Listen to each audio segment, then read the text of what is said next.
Well, during my time in the classroom, back in the 70s, 80s, 90s, I became very interested in this particular area where we are this afternoon as an outdoor science center for kids to study, look at aquatic life, terrestrial life, and so on. And that led to furthering that interest in retirement a number of years later, and a few of us came together with a similar goal, that being to preserve this highly tarnished jewel, as we called it, very close to the center of our city. And these three ponds constitute what are known as the coves.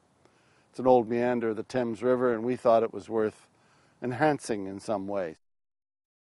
Well, volunteerism, since I've retired particularly, has really taken on a very important meaning to me, because I find that there are an awful lot of people who are in my position who have retired and still have a lot to give to society generally.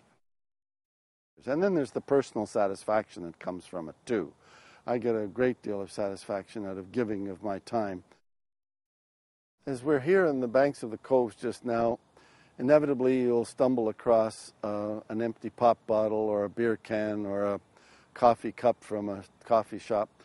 And I try not to pass those by. I try to pick them up whenever I see one, because I've always subscribed to the idea that if I'm not doing that, then I'm adding to the problem. If someone throws a candy wrapper on the ground, I have trouble, I must admit, I have trouble saying to them, well, who's going to pick that up for you? But I try to pick it up quietly after they've disappeared, maybe.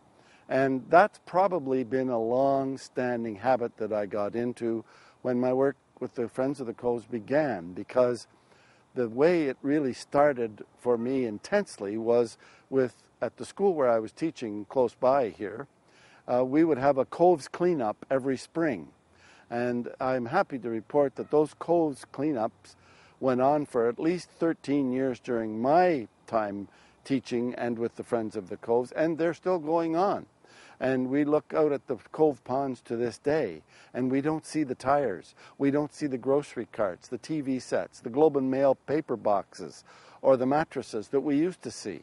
In fact, this visit today to the east pond of the coves tells me something has gotten through to people.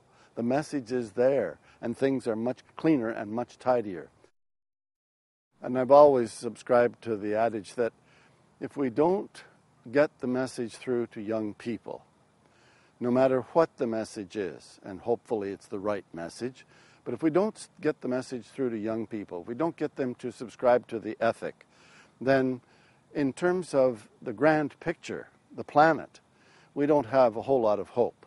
It is through our children that hope to do something to improve the quality of life terrestrially, aquatically, and universally.